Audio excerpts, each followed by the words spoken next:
మహాకుంభమేళాతో ప్రయాగ పోటెత్తుతోంది. పవిత్ర స్నానాలు ఆచరించడానికి భక్తకోటి జనం బారులు తీరుతున్నారు. అయితే ఇప్పుడు రాజస్నానంలో మరో ప్రముఖ ఘట్టం ఆసన్నమైంది. సంక్రాంతి తరువాత వస్తున్న అత్యంత పవిత్రమైన మౌని అమావాస్య కోసం కోట్లాది మంది ఎదురుచూస్తున్నారు. జనవరి 29న మౌని అమావాస్య కావడంతో ఆ రోజున 10 కోట్ల మంది పవిత్ర స్నానాలు ఆచరించే అవకాశం ఉందని అంచనా వేస్తున్నారు. ఇంతకీ ఈ మౌని అమావాస్య ప్రత్యేకత ఏంటి? ఈ రోజు రాజస్నానం ఎందుకు ఆచరిస్తారు? ఎందుకు ప్రత్యేక స్నానాలు చేయాలి? అసలు మౌని అమావాస్య మ్యాటర్ ఏంటి? Have a look.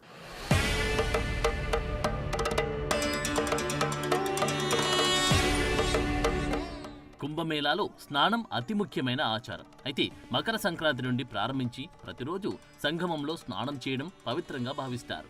ఇందులో కూడా కొన్ని ప్రత్యేకమైన పవిత్ర స్నాన తేదీలున్నాయి. వీటిని అమృత స్నానమని పిలుస్తారు. జనవరి 29న జరిగి మౌని అమావాస్య మహాకుంభమేళాలో 3వ పవిత్రమైన తేదీ అవుతుంది.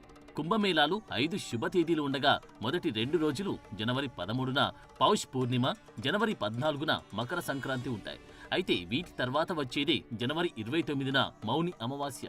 ఇక ఫిబ్రవరి నెల మరో 3 రోజులు కూడా ప్రత్యేకమైన స్నానాలను ఆచరిస్తారు. ఈ 3 రోజులు ఫిబ్రవరి 3 అంటే బసంత పంచమి రోజు, ఫిబ్రవరి 12 అంటే మాఘి పూర్ణిమ, ఫిబ్రవరి 26 అనగా మహాశివరాత్రి రోజున అమృత స్నానాలు ఆచరిస్తారు.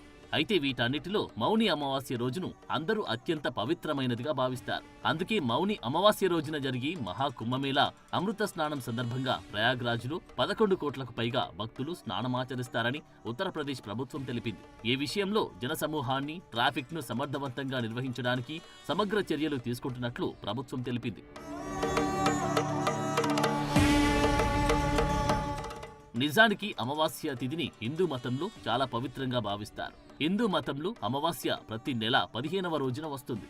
కాగా మాఘమాసంలో వచ్చే అమావాస్యను మౌని అమావాస్య అంటారు. కానీ మౌని అమావాస్య హిందూ మతంలో చాలా పవిత్రమైనదిగా పరిగణించబడుతుంది. మౌని అమావాస్య నాడు స్నానం చేసి దానం చేయడం వల్ల పుణ్య ఫలితాలు లభిస్తాయని హిందువులు నమ్ముతారు. అయితే ఇంత పవిత్రమైన మౌని అమావాస్య ఈ సంవత్సరం జనవరి 28న సాయంత్రం 7:35 ప్రారంభమవుతుందని అంటున్నారు. అప్పటి నుండి మరుసటి రోజు అంటే జనవరి 29 సాయంత్రం 6:05 మౌని అమావాస్య గడియలు ముగుస్తాయి. కాబట్టి జనవరి 29న మౌని అమావాస్యను జరుపుకుంటారు. ఈ రోజున మౌని అమావాస్య ఉపవాసం కూడా పాటిస్తారు. మహాకుంభంలో 2వ అమృత స్నానం కూడా చేస్తారు. అందుకే ఈ రోజున ప్రయాగ మొత్తం భక్త జనసంద్రమవుతుందని భావిస్తున్నారు. అయితే మౌని అమావాస్య నాడు పితృదేవతలకు నైవేద్యాలు, పిండం దానాలు కూడా చేస్తారు. ఈ రోజున గంగా స్నానం చేయడం చాలా ప్రాముఖ్యతను కలిగి ఉంది. మౌని అమావాస్య నాడు గంగానదిలో స్నానం చేయడం అమృతంలో స్నానం చేయడంతో సమానమని భావిస్తారు. మౌని అమావాస్య నాడు గంగానదిలో స్నానం చేసేవారికి అమృతంలో స్నానం చేసినంత ప్రయోజనాలు లభిస్తాయని అంటారు. పురాణాల ప్రకారం గంగానదిలో స్నానం చేయడం పవిత్రత, సముద్ర మథనానికి సంబంధించినదిగా చెబుతారు. సముద్ర మథనం సమయంలో అమృతపు కుండ ఉద్భవించింది. దీని గురించి దేవతలకు, రాక్షసులకు మధ్య అమృత కలశం విషయంలో గొడవ జరిగింది. ఈ సమయంలో కలశం నుండి కొన్ని అమృతపు చుక్కలు ప్రయాగ్రాజ్, హరిద్వార్, ఉజ్జయిని, నాసిక్లలో పడ్డాయి. అందుకే ఈ ప్రదేశాల్లో ప్రవహించే నదుల నీరు అమృతం పడడం వల్ల స్వచ్ఛంగా మారిందని అంటారు. కాబట్టి హిందూ పండుగల్లో ప్రత్యేకంగా పౌర్ణమి, అమావాస్య వంటి తిథి దినాల్లో గంగా స్నానం ఆచరిస్తారు.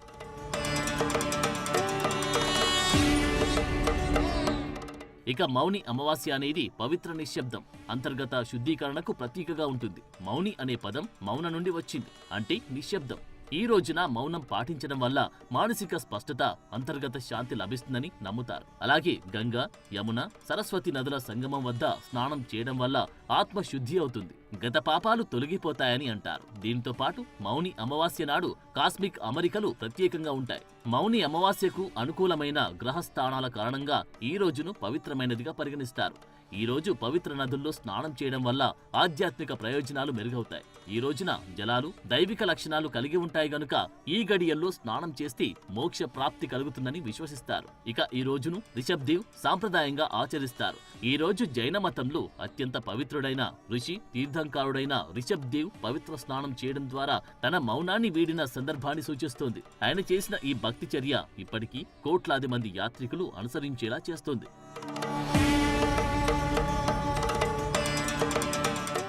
మరోవైపు మౌని అమావాస్య నాడు నాగసాధువులు, అకారాలు షాహీ స్నానం ఆచరిస్తారు. పవిత్ర జలాలు మొదట స్నానం చేసి వివిధ అకారాలకు చెందిన సాధువుల ఉత్సవ ఊరేగింపుతో పాటు షాహీ స్నానం ప్రారంభమవుతుంది. వారి రాచరిక ఊరేగింపు రోజున ఆధ్యాత్మిక పర్వదినమని నమ్ముతారు.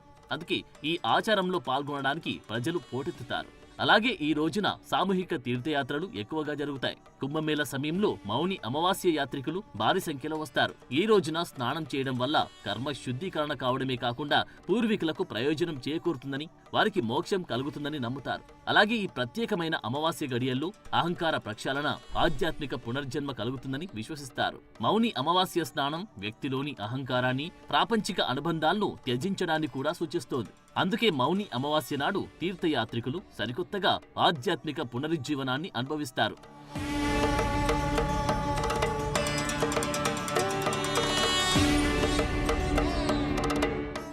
హిందూ పంచాంగం ప్రకారం ఈ ఏడాది జనవరి 29వ తేదీన వచ్చే మౌని అమావాస్య పవిత్రమైన రోజున మహాకుంభమేళాకు వెళ్లడం ఎంతో మంది కల.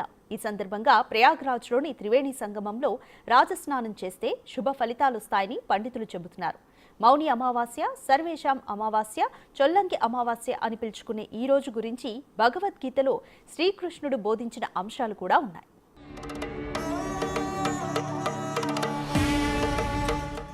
మహాకుంభమేళాలో జనవరి 13 నుంచి ఫిబ్రవరి 26న మహాశివరాత్రి వరకు కూడా పుణ్యస్నానాలు ఆచరిస్తారు. అయితే ఇందులో విశేషంగా చేసే రాజస్నానానికి ఓ ప్రాముఖ్యత ఉంది.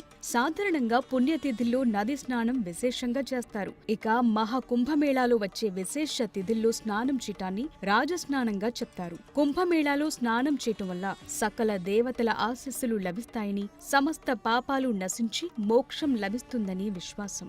అందులోనూ మౌని అమావాస్య నాడు చేసే పవిత్ర స్నానానికి మరింత ప్రాముఖ్యత కూడా ఆపాదిస్తారు. అలాగే సుమారు 70 ఏళ్ల తర్వాత మౌని అమావాస్య రోజున అనేక శుభయోగాలు కలిసి మహాయోగంగా ఏర్పడుతున్నాయి. అందుకే ఈ ఏడాది వచ్చిన మౌని అమావాస్య మరింత ప్రత్యేకత సంతరించుకుంది. ఈ రోజు సర్వార్థ సిద్ధియోగం, వినాయక, అమృత్, హంస, మాలవ్య వంటి శుభయోగాల కలయిక ఏర్పడబోతోందిట.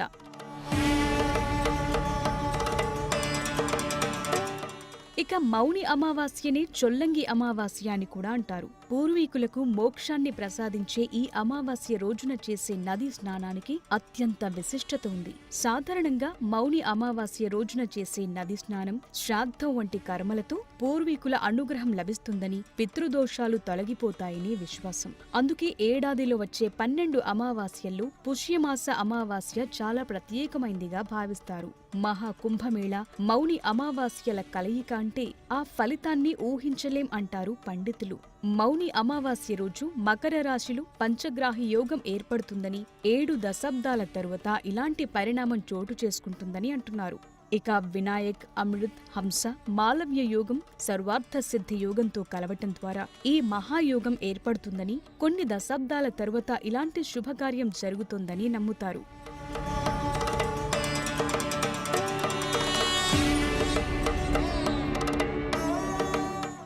మౌని అమావాస్య రోజున ఆకాశంలో చంద్రుడు కనిపించడు. సాధారణంగా ఈ అమావాస్యకు చంద్రుడు కనిపించడని మనకు తెలుసు. అయితే ఆ రోజున ఏవైనా నిర్ణయాలు తీసుకున్నా, ఏవైనా మాటలు మాట్లాడినా అనుకూలమైన ఫలితాలు రావట. శ్రీకృష్ణుడు భగవద్గీతలో చెప్పినట్లు మనిషి మనసే మనిషికి నిజమైన స్నేహితుడు. అందుకు సరిగ్గా శిక్షణ ఇస్తే అదే నియంత్రణలో ఉంటుంది. దానిపై మనం నియంత్రణ ఎత్తివేస్తే అదే మనకు గొప్ప శత్రువుగా మారిపోతుందని భగవద్గీతలో ఉంటుంది. కాబట్టి శరీరాన్ని, మనస్సును, ఆత్మను కూడా శుద్ధి చేసుకునేందుకు పవిత్ర నదుల్లో స్నానం చేయటం, మౌని అమావాస్య గడియల్లో మౌనంగా ఉండటం ఓ సంప్రదాయంగా భావిస్తారు. అందుకే దీన్ని మౌని అమావాస్యగా పిలుస్తారు. ఈ అమావాస్య రోజున శ్రీ మహావిష్ణువు, లక్ష్మీదేవిలను మౌనవ్రతం ఆచరిస్తూ పూజిస్తారు. ఆ రోజున చాలా మంది మహిళలు ఉపవాసముంటారు. తమ పెదవిని కూడా కదపకుండా, మాట బయటకు రాకుండా అనేక జాగ్రత్తలు తీసుకుంటారు.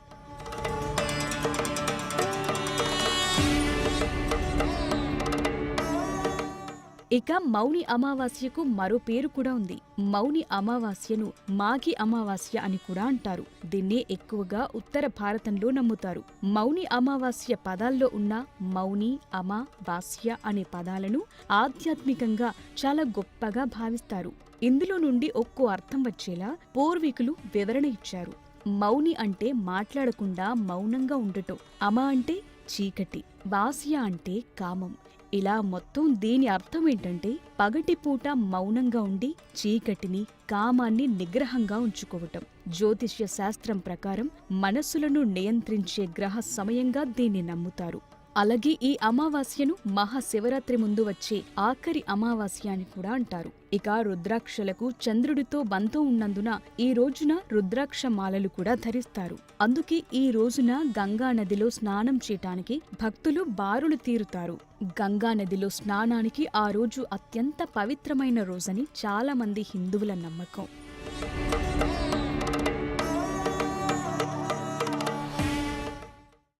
ఇది ఇవాల్టి special focus. Keep watching Big TV.